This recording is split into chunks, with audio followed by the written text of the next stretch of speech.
All right, let's talk about a big one. On October 22nd, 2025, the European Union Aviation Safety Agency, that's EASA, issued Airworthiness Directive 2025-0232. This is a critical safety and compliance update for anyone operating the Airbus A300-600ST. And in this explainer, we're going to break down exactly what you need to know and what you need to do. Okay, so let's get right to it. What are we really talking about here? This entire directive, it all boils down to one very specific spot, the frame 40 forward fitting radius, right where it meets the tension bolts in the center wing section. That's the area that needs our full attention. So, to make sure this is crystal clear for everyone, whether you're on the hangar floor or in the C-suite, here's how we're going to tackle this. We'll start with a quick overview, get into the root cause, define who's affected, detail the required actions, summarize the business impact, and then wrap up with a clear call to action. All right, let's kick things off with Section 1, getting a handle on the mandate itself.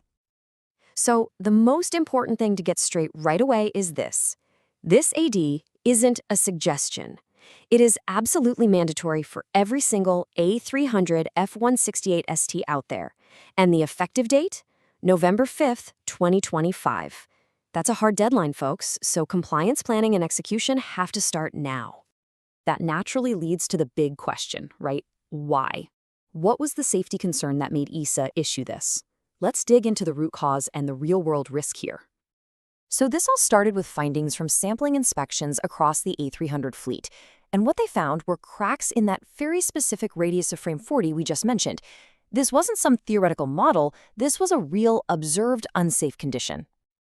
And you don't have to take my word for it. The official language from EASA really drives the point home. They state that if this isn't found and fixed, it could weaken the wing structure. The fallout from that is twofold. First, a massive safety risk, and second, the potential for some seriously extensive and expensive repairs later on. Okay, so we've got the what and the why. Now let's nail down the who. This next part is all about which aircraft are on the hook and how they're categorized. The AD splits the whole A300-600ST fleet into two groups. It's pretty straightforward, really. It all comes down to one thing. Has the aircraft had Airbus Modification 1974-6 done or not?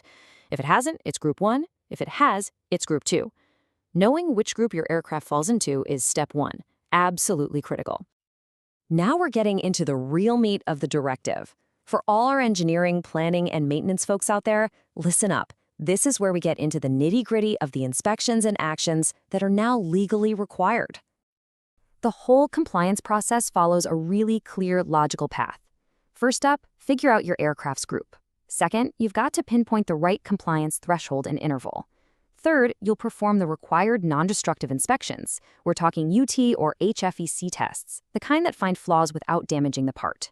Fourth, if you find anything, you do the corrective actions. And last, you report everything back to Airbus. Okay, now check this out because this is where it gets interesting. For Group 1 aircraft that have never been checked for this issue before, the initial deadline actually depends on its average flight time, or AFT. You'll see the flight cycle and flight hour limits are different depending on whether that AFT is over or under 1.5 hours. And this is super important. This isn't a one-and-done kind of deal. Nope. The AD requires these checks to be done over and over. This table breaks down those recurring intervals for Group 1, again, all based on average flight time. And notice the difference. The intervals are much tighter if you're using high-frequency eddy current versus ultrasonic testing. So what about Group 2, the post-mod aircraft? Well, their math is a little different. For these planes, you have to take the standard thresholds and intervals and multiply them by a factor of 0.41. Yeah, you heard that right, 0.41, which makes their schedule a lot more stringent. The service bulletin has all the step-by-step instructions for that calculation. Okay, everybody, lean in for this one. This next point is probably the single most critical operational detail in this entire AD. It says if any crack is found, corrective action is mandatory before next flight. I'm going to say that again, before next flight. That's not a recommendation. For anyone in operations, those 3 words should set off alarm bells. They spell a very high risk of an aircraft on ground or AOG situation. Okay, let's pull back from the technical weeds for a second and look at this from 30,000 feet. What are the big picture operational and financial takeaways for the management and commercial teams? Here's the number your planning teams need to circle in red. 30. Within 30 days of every single inspection, operators have to report all the results back to Airbus. And here's the key part. That includes inspections where you find absolutely nothing. These nil findings are just as critical because they help Airbus get a complete picture of the fleet's health. So let's recap the key impacts for leadership. First, that before next flight rule means the risk of AOG is real, and it has to be baked into your operational planning. Second, this isn't a simple visual check. You're going to need specialized NDT resources. Third, and this is a biggie, there is no terminating action. These inspections are repetitive for the life of the aircraft. And finally, this whole thing absolutely requires your planning, camo, and maintenance teams to be in perfect lockstep.